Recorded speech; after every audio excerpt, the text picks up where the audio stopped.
స్వాతంత్ర పోరాట యోధులు, దేశం కోసం రాష్ట్రం కోసం బాగా కష్టపడి దోసుక తిన్న వీరులు.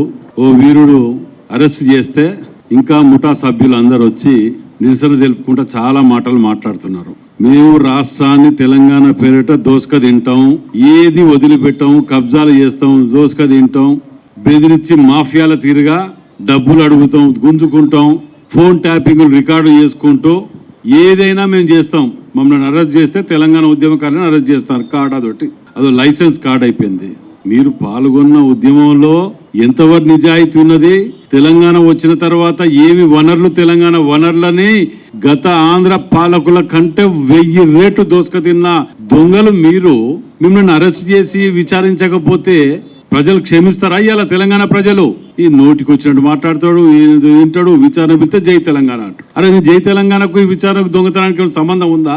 హద్దు పద్దు ఉన్నదా? అసలు ఏం చేస్తున్నారు అంటే మీరు ఏవి చేసినా ఏది విచారించొద్దు. మేము గతంలో కూడా చెప్పినాం, మేము ఏవి చేయకుండా గన్ని కేసులు పెట్టిరు మా మీద.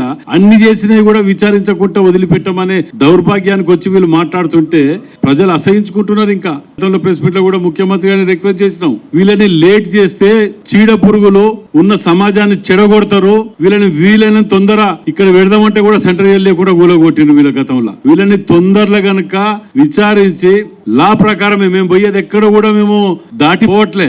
నోటికి ఏది వస్తే అది మాట్లాడటం, ఉల్టా ఏమనంటే రేవంత్ రెడ్డి గారు ముఖ్యమంత్రి గారిని తిట్టడం, అదొక్కటి అలసి అయిపోయింది.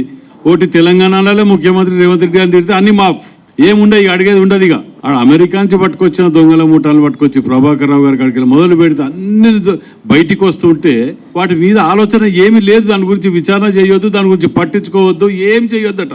ఈ వేషాలు వేస్తేనే పార్లమెంట్ లో మీకు ఒక సీట్ ఇవ్వకుండా డిపాజిట్ పడగొట్టి పక్క కూర్చోబెడితే ఈయంత కూడా ఇప్పుడు కూడా ఎవరన్నా తెలుసా మీకు? అందులో ఒక్కొక్కడు 1000 కోట్లు 500 కోట్లు సంపాదించుకున్నాడు. ఆయన అక్కడ పోయి బయటికి పోతే ఒగందో ఒకటి చెప్పుకుంటాడని భయానికి, ఆ భయానికే కలిసి ఉంటే ఆ 10 మంది కలిసి డబ్బులు పెట్టి నాటకాలు ఆడుకుంటా, డబ్బులు పెట్టి ప్రోగ్రాంలు మీటింగ్లు పెట్టుకుంటా మేము ఇంకా లైవ్ లో ఉన్నాం, మా పార్టీ ఇంకా బతికున్నదని చెప్పి అప్పుడప్పుడు గుర్తు చేయడానికి ఏదో చిన్న చిన్న ఇష్యూలు చేసుకుని తిరుగుతాను.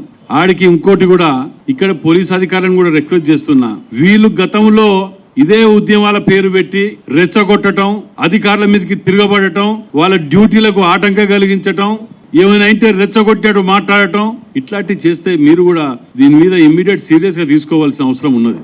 ఎందుకంటే కన్విన్స్ చేసే కాడి చేస్తారు, వీళ్ళు బ్లాక్మెయిల్ చేస్తున్నారా, అధికారులని బెదిరిస్తున్నారా, చట్టం తన పని తను చేసుకోబోతుంటది. మేము నిజంగా కనుక చేసేది కనుక మేము ఇంకా సీరియస్ గా తీసుకునేది ఉంటే ఇలాంటి వరకు మీరు నిజంగా కూడా ఇప్పటి వరకు బయట తిరిగే వాళ్ళు కాదు, ఇంత స్వేచ్ఛగా తిరిగే వాళ్ళు కాదు. ఎప్పుడో తూతూ మంత్రంగా విచారణ చేసి మేము ఎప్పుడో అందరిని లోపల నెట్టేద్దు మీ తెలియజేయాలనుకుంటే మేము ఆ పాపాలకు పోవట్లే. మా ముఖ్యమంత్రి అట్టాటి వాటిని ఎంకరేజ్ చేయట్లే. ఎవరో రావటం, వాడికి పర్మిషన్ ఇచ్చినట్టు చేయటం, వాడు అవడగడని వాళ్ళే తిట్టుకుంటూ పోతాను. పొద్దుగాల ఓ 2 మాటలు మాట్లాడటం ఖండిస్తాను. దేనికి ఖండిస్తున్నారు భయ్? నువ్వు అసలు దేనికి, ఆయన ఏం చేసిండు, ఏం చేసి రికార్డెడ్ ఉన్న ఎవిడెన్స్ లో ఫోన్ చేసి నాకింత మామూలు ఇవ్వాలి, నాకు పంపలు ఎట్లా నడుతుందో చూస్తా అని చెప్పి మాట్లాడిన లైవ్ రికార్డింగ్స్ ఉంటే దాన్ని వదిలిపెట్టి అక్రమ అరెస్టులు, రేవంత్ రెడ్డి కక్ష సాధింపు చర్యలు. నీ కక్ష సాధింపు చర్యలు చేయాలనుకుంటే ఇంత అవసరమా? ఇంత సినిమాలు అవసరం? 2 నిమిషాల పని చేయాలనుకుంటే మేము నిజాయితీగా మేము చట్టాన్ని నమ్ముకొని దాని ప్రకారం పోతానం కాబట్టి ఇవాళ ఇంత స్వేచ్ఛగా తిరుగుతున్నారు. ఇన్ని దొంగతనాలు చేసిన ఆ చట్టం అనేది మాకొక ఇదనేది అడ్డం వస్తున్నది కాబట్టి ఇప్పటికి కూడా ఓపిక పడుతున్నాం. ఎన్ని చేసినా మీరు బయట ఉండలేరు. ఇది కౌశిక్ రెడ్డి కాదు, కౌశిక్ రెడ్డి వెనుక ఇంకా మనం ఒకరికొకరు పోయి తప్పులు చేసినట్టు ఎవ్వడు బయట ఉండడు, అది మాత్రం పక్కా చెప్తున్నా నేను. అందులో రేవంత్ రెడ్డి గారు ముఖ్యమంత్రి గారు లా ప్రకారం పోవాలంటున్నారు కాబట్టి లేట్ అవుతున్నది, లేకపోతే ఇంత ఓపిక ఉండకపోయేది. దానికి ఆడ కూర్చొని వాళ్ళు ఏదో స్వాతంత్ర పోరాటం, తెలంగాణ ఉద్యమకారులు వీళ్ళకి పెన్షన్ ఇచ్చే విధంగా దానికి ఆరాటం పోరాటం, అక్కడ దుకాణం. మళ్ళీ దానికి కూడా వాళ్ళు చేసిన తప్పులని అరెస్ట్ చేసి మేము ఇది చేస్తుంటే దానికి రేవంత్ రెడ్డి గారిని లేకపోతే మమ్మల్ని పట్టుకొని మాట్లాడి తిడుతుంటారు వీళ్ళు. అక్కడ నటనలో సీఎం గారికి ఉన్నదట, నాగరాజు గారికి ఉన్నదట, సీతక్కకు ఉన్నదట, ఇటు కడియం శ్రీహరి గారికి ఉన్నదట.